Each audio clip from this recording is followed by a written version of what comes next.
सभी को न्यून प्रणाम। आज हम सभी जानने वाले हैं कि गुरु महाराज जाम्बोजी ने अपने 8वें नियम में सांझ आरती गुण गाने के लिए क्यों कहा है। तो चलिए वीडियो को शुरू करते हैं। वीडियो को शुरू करने से पहले मेरा आपसे निवेदन है कि आप मेरे चैनल को सब्सक्राइब करें और पास के बेल आइकन को प्रेस कर दें। तो चलिए बिना देरी करे वीडियो को शुरू करते हैं। सांझ आरती गुण गाओ से तात्पर्य है कि सांझ के समय परस्पर मिलजुल कर प्रतिदिन भजन कीर्तन सत्संग आरती प्रार्थना आदि करनी चाहिए। गुरु महाराज जाम्बोजी ने अपने शब्द उपदेश में भी कहा है कि सांझ भय संध्या कर लेना, विष्णु के चरण चित देना, फेर आरती मंगल गावे, साखी शब्द हर जसमन लावे, छस्से नाम 21,000 नित बिश्नोई करे उचारा। अर्थात गुरु महाराज जाम्बोजी कहते हैं कि प्रत्येक मनुष्य 24 घंटे में 21,600 बार श्वास लेता है। शास्त्रों ने आज्ञा दी है कि कम से कम एक श्वास पर तो भगवान का नाम अवश्य लिए। सांझ के समय जो भजन कीर्तन आदि किया जाता है वही भगवान की पूजा है, यही भगवान की स्तुति है, यही लीला गायन रूपी वह श्रेष्ठ मार्ग है जिससे शीघ्र ही भगवान राजी होते हैं तथा भगवान के चरणों में अनुराग प्रेम हो जाता है। भगवान की लीलाओं को, भगवान के प्रेमी भक्तों की गाथाओं को, भागवत रामायण आदि को पढ़ने गाने सुनने को ही भगवान की सबसे उत्तम भक्ति कहा गया है। वैसे तो सांझ आरती गुण गाने के लिए बहुत सारे प्राचीन कथाएं हैं, तो उसमें से ही हम एक कथा आप सभी को बताने वाले हैं जिससे यह स्पष्ट होता है कि हमें सांझ आरती गुण गाना चाहिए। हम सभी भक्त धन्ना की कथा को श्रवण करते हैं। तो राजस्थान में टोंक जिले में धुवन नामक ग्राम में पन्ना जाट और उसकी पत्नी रेखा, इनके यहाँ धन्ना नामक बच्चे का जन्म हुआ। एक बार उनके घर उनके गुरु जी पधारे। धन्ना उस समय 4-5 वर्ष का था। गुरु जी ने स्नान करके अपनी झोली में से भगवान शालिग्राम को निकालकर उनकी पूजा करने लगे। पहले भगवान को स्नान कराया, फिर चंदन लगाया और धूप दीप दिखाया और भोग लगाया। भोग लगाकर पर्दा तान दिया और आंख मीच कर कुछ देर मंत्र जप किया। फिर थोड़ी देर तक कीर्तन किया। कीर्तन बंद करके फिर पर्दा हटाकर प्रसादी द्रव्य में कुछ पैसा बैठे धन्ना को दिया, कुछ आप खाया।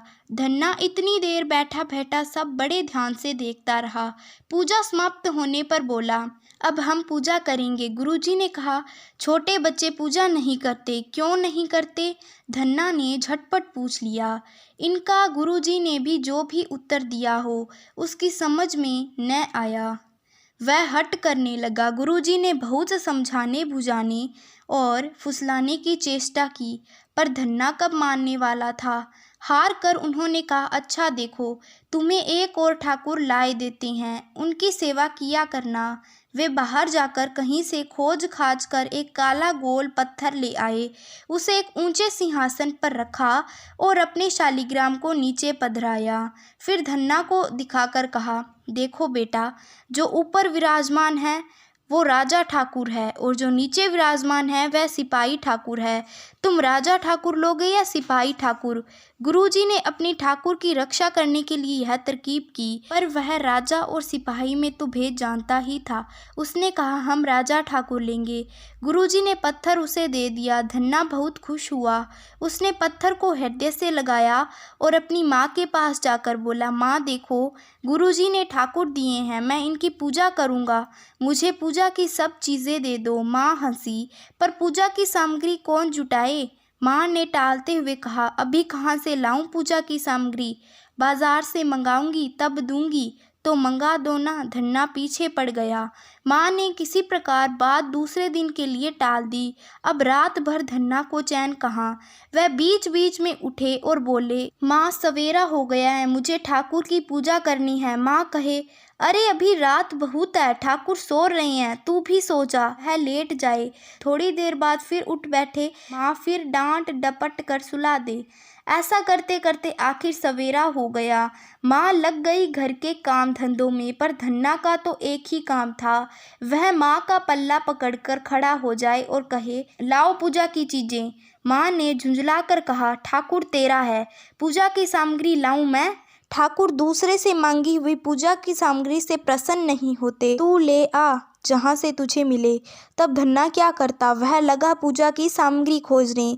घर के बाहर कुछ फूल के पौधे लगे थे, फूल आसानी से मिल गए। तुलसी की तो उसे पहचान थी नहीं, जो पत्ते मिले तोड़ लिए। धूप की जगह कुछ घास फूस और तिनके बटोर लिए। चंदन का मन को समझा लिया कि सफ़ेद टिक्का ठाकुर को अच्छा नहीं लगता, टिक्का लाल अच्छा लगता है। लाल गिट्टी थोड़े पानी में घिस ली और सामग्री तैयार हो गई। तब ठाकुर को नहलाया, लाल चंदन का टीका लगाया, और धन्ना के लिए तो वह चंदन ही था, भले ही किसी के लिए न हो। पर वे ठाकुर थे कब, वह तो सड़क से उठाया हुआ न जाने कितने राहगीरों की ठोकर खाया हुआ पत्थर था। पत्थर था हमारे लिए, धन्ना के लिए नहीं, ठाकुर के लिए भी नहीं। ठाकुर तो उसमें उसी समय आ गए जिस समय धन्ना ने उसे हृदय से लगाया था। उनकी अपनी घोषणा ही है, जो जिस भाव से मेरी उपासना करता है, मैं उसी भाव से उसे प्राप्त होता हूँ। धन्ना ने शुद्ध सरल भाव से उसे हृदय से लगाया था, तब क्या वह पत्थर पत्थर ही बना रहता? भगवान को तो उसमें स्थित होना ही था। धन्ना ने ठाकुर की पूजा कर ली और भोजन का समय आया। धन्ना को बेछर की रोटियां और गुड़ खाने को मिला। उसने उसमें हरी पत्ती डाली और ठाकुर के सामने रखकर बोला, ठाकुर खा लो। ठाकुर के सामने पर्दा डाला और आंख मींच बैठ गया।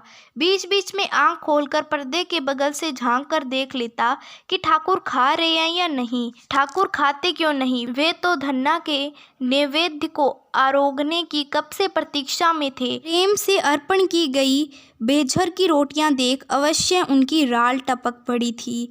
पर रसिया ठाकुर की आदत है भक्तों को खिजलाकर उनकी खिजलाहट का रसास्वादन करने की। उन्होंने रोटी का एक घास भी नहीं तोड़ा। धन्ना ने बार बार प्यार से कहा, ठाकुर खा लो, पर ठाकुर ने एक न सुनी। धन्ना के प्यार भरे शब्द उनके लिए कर्ण रसायन थे। वे बार बार उस रसायन का आस्वादन कर तरपत हो रहे थे। एक बार में सुन लेते तो तरपत न रह जाते, पर धन्ना के धैर्य की भी कोई सीमा थी। जब धैर्य टूटा तो बोला, नहीं खाते तो मत खाओ, मैं भी नहीं खाऊंगा। वह ठाकुर की तरफ पीट कर लेट गया। देर हो गई उसे भूखे प्यासे लेटे लेटे और सिसकियां भर कर रोते रोते। आखिर कब तक ठाकुर उसकी उपेक्षा करते? उनसे उसका रोना न देखा गया। उन्होंने रोटी खाना आरंभ कर दिया। कितनी स्वादिष्ट थी वह रोटियां, वे घी से नहीं, धन्ना के प्रेम रस से चुपड़ी हुई जो थी। भगवान उन्हें चटकारे ले लेकर खा रहे थे। चटकारों की आवाज़ सुनते ही धन्ना ने करवट बदली और देखा कि ठाकुर खा रहे हैं। वह उठ बैठा और उनकी ओर देखता रह गया। उनके नेत्र चषकों से उनकी रूप माधुरी का पान करता रह गया। धन्ना ने दंडवत प्रणाम किया और परिक्रमा कुछ नहीं की, सतव स्तुति भी नहीं की। वह मन ही मन कहने लगा, ठाकुर तुम कितने सुंदर हो। उसके हृदय में आनंद समा नहीं सका। ठाकुर रोटियां आरोगते समय धन्ना की ओर विस्फारित नेत्रों से ऐसे देख रहे थे कि जैसे कह रहे हो, धन्ना तेरी रोटियों में इतना स्वाद है, ऐसे स्वाद को तो मैंने बैकुंठ में भी कभी उपभोग नहीं किया। उनके हृदय में भी आनंद समा नहीं रहा था। धन्ना की बेझर की रोटियां ठाकुर के मुंह लग गई। धन्या नित्य प्रति से भोग लगाता, ठाकुर नित्य प्रति उसके भोग को प्रेम से आरोगने बैकुंठ से भाग आते। कुछ दिनों तक ऐसे ही चलता रहा। जब धन्ना कुछ बड़ा हुआ, वह पिता की गायें चराने जंगल में जाने लगा। जंगल में उसके लिए घर से छाछ आती।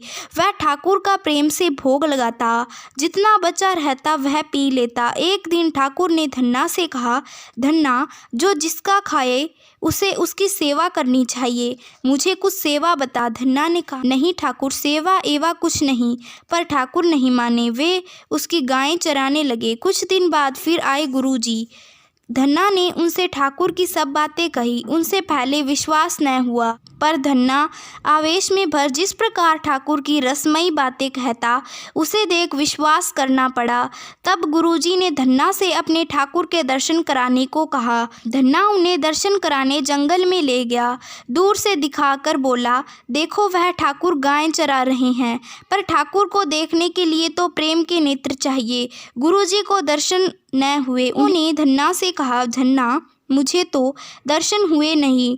ठाकुर के दर्शन उसी को होते हैं जिसे ठाकुर दर्शन कराना चाहते हैं। तुम ठाकुर से कहो ना कि मुझे दर्शन दे। धन्ना जी ने गुरुजी की सिफारिश की, फिर भी ठाकुर ने अनसुनी कर दी। पर धन्ना तो उनके पीछे पड़ गया। पड़ता क्यों नहीं, उसे तो ठाकुर गुरुजी ने ही दिए थे। उसने अभी तक उसके बदले में उन्हें कुछ नहीं दिया था। ठाकुर के बदले में ठाकुर के सिवा दिया भी और क्या जा सकता है। आखिर धन्ना की बात ठाकुर को माननी पड़ी और धन्ना की कृपा से गुरुजी भी ठाकुर के दर्शन कर कृतार्थ हुए। धन्ना कुछ और बड़ा हुआ तो उसे समझ आ गई कि उसका पहले जैसा सहज सरल भाव न रहा।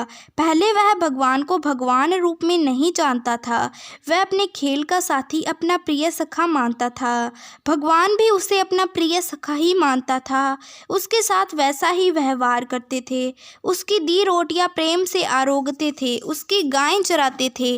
पहले वह जानता ही न था कि भगवान कहते किसे हैं। कोई उसके सखा को भगवान कहता तो था, तो वह समझता था कि उस सखा का नाम ही भगवान है।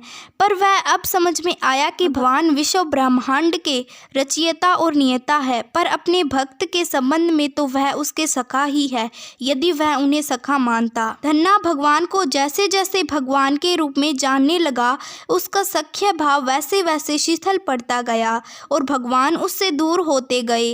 अब भगवान न तो साक्षात रूप से प्रकट होकर उसकी रोटियां खाते और न ही उसकी गायें चराते। भगवान जो केवल भगवान है और स्वामी सखा आदि कुछ नहीं। वे कब किसी के साथ खाते खेलते हैं और किसी की गायें चराते। वे यदि प्रसन्न होते तो दर्शन भर देते, वर देकर अंतर्ध्यान हो जाते। धन्ना जी अब उदास रहने लगे। उन्हें भगवान का विरह सहन न हुआ। उनका शरीर ही छूट जाता यदि उन्हें साधु संग रूपी संजीवनी न मिल गई होती। वे अब बड़े हो गए थे, इच्छा अनुसार जहाँ चाहते जा सकते। वे जहाँ साधु संग मिलता वहीं चले जाते। साधु भी उनके घर आते रहते। साधु सेवा वे प्राण खोल कर दे। साधु संग और साधु सेवा करते समय उनकी विरह वेदना कुछ कम रहती। इसीलिए वे पिता के खेतों की देखभाल करते गए और गायें चराते। जो समय मिलता उसमें साधु संग करते। फिर भी उनका विरह दिनों दिन बढ़ता गया। जब इतना बढ़ गया कि खाना पीना सब छूट गया, शरीर अत्यधिक दुर्बल हो गया, तब भगवान बीच बीच में दर्शन देकर उनकी प्राण रक्षा करते। पर भगवान क्षण भर को ही दर्शन देते और अंतर ध्यान हो जाते। इससे उनकी तृप्ति तो होती ही नहीं। वे मन ही मन आक्षेप करते हुए प्रभु से कहते, यह कौन सी प्रीति की रीति है। प्रभु दर्शन देना और छिप जाना यह प्रीति नहीं, अनीति है। यदि अनीति ही करनी थी तो प्रीति जोड़ी ही क्यों थी। क्यों पहले मेरे साथ साथ रहते, हंसते खेलते और मेरी गायें चराते। क्यों अब केवल दिखते और छिप जाते हो। मुझसे ऐसा कौन सा अपराध हुआ प्रभु, जिसके कारण इतना अप्रसन्न हो गए। एक दिन भगवान ने स्वप्न में धन्ना को दर्शन देकर कहा, धन्ना मैं तुमसे अप्रसन्न नहीं हूँ, पर तुम में एक कमी है, जिस कारण तुमसे खुलकर उस प्रकार न मिलने को विवश हूँ जिस प्रकार तुम चाहते हो। तुमने गुरु नहीं किया। प्रीति का उस प्रकार का स्थायी संबंध जैसा तुम चाहते हो, गुरु बिना संभव नहीं। तुम काशी जाकर रामानंदाचार्य जी से दीक्षा लो, तब तुम्हारी मनोकामना पूर्ण होगी। धन्ना जी काशी गए और श्री रामानंदाचार्य जी से दीक्षा ली। दीक्षा लेकर लौटे तो भगवान ने साक्षात प्रकट होकर उन्हें हृदय से लगा लिया। वे अब पहले की तरह धन्ना जी पर कृपा करने लगे। धन्ना जी का प्रेम भी जो पहले भगवान के ऐश्वर्य ज्ञान के कारण कुंठित हो गया था, अब गुरु कृपा से पहले की तरह अकुंठित, सहज और सरल हो गया। पर अब धन्ना जी भगवान की सेवा सवय तो करते, भगवान को अपनी सेवा न करने देते। एक बार धन्ना जी के पिता ने उनसे कहा खेत बोने के लिए। वे बीज और हल बैल लेकर खेत को जा जा रहे थे। उसी समय मार्ग में कुछ संत मिले। वे बोले, भक्त जी, हम तो आपके घर जा रहे थे इस विचार से कि आज भोजन आप ही के यहाँ करेंगे। धन्ना जी ने कहा, आज ठाकुर की इच्छा है कि रसोई खेत में ही बने, आप लोग वहीं चलिए। संतों को लेकर धन्ना खेत पर पहुँचे। उन्हें एक वृक्ष के नीचे विश्राम करने को कहा और सवया बीज उबालकर उसकी घुघरी बनाई। ठाकुर को भोग लगाकर संतों को प्रसाद खवाया। संत सेवा तो हो गई, संत आशीर्वाद देकर चले गए, पर खेत तो बोया नहीं गया। धन्ना जी को पिता का भय हुआ तो उन्होंने खेत जोतने और बोने का स्वांग किया। सोचा कि बीज जमने का समय आएगा तो कह देंगे कि खेत में नमी कम थी, इसीलिए नहीं जमा। पर संतों के आशीर्वाद से या भगवान कृपा से खेत में बिना बोए ही गेहूं उगाया। गांव के लोग आकर कहने लगे, भक्त जी, इस बार तो आपकी फसल बहुत ही अच्छी होगी। गेहूं ऐसा जमा है जैसा हमने पहले कभी देखा ही नहीं। धन्ना ने सोचा कि लोग व्यंग्य कस रहे हैं। जब बार बार कई लोगों ने कहा तब वे खेत गए और खेत को लहलाते देखकर आश्चर्य में डूब गए। नाभाजी ने लिखा है, धन्य धन्ना के भजन को बिन्ही बीज अंकुर भयो, यानी बीज बोया कहीं उगा कहीं। बोया संतों के मुख में और उगा धन्ना के खेत में। फसल अच्छी उग जाने पर ज़रूरी था खेत की रखवाली करना, पर धन्ना को तो भजन पूजन और साधु संग से फुर्सत नहीं। रखवाली करे कौन? भाग्य से धन्ना को एक आदमी मिल गया। उसे खबर लगी कि धन्ना भक्त को खेत की रखवाली करने के लिए एक आदमी की ज़रूरत है, तो वह आकर बोला, भक्त जी, आपको खेत रखवाली के लिए किसी आदमी की ज़रूरत हो तो मुझे बटाई पर रख लीजिए। मैं रखवाली बहुत अच्छी करता हूँ, मेरी पुश्तैनी काम ही यह है। भक्त जी ने कहा, हाँ भैया, ज़रूरत तो बोलो कितनी बटाई पर लोगे? ज़्यादा नहीं, 1/3 मेरा, 2/3 आपका। तिहाई तो बहुत है भाई, चौथाई पर तैयार हो तो ठीक है। देखो इस बार मेरे खेत में इतना अनाज होगा कि चौथाई से भी तुम्हारा घर भर जाएगा। नहीं भक्त जी, आप तो जानते हैं कि खेत की रखवाली में कितनी मेहनत होती है। दिन रात जागना होता है और दिन में पशु पक्षी, रात में शाही, खरगोश, हिरण आदि से रखवाली करनी होती है, तब न खेत की रखाई ठीक होती।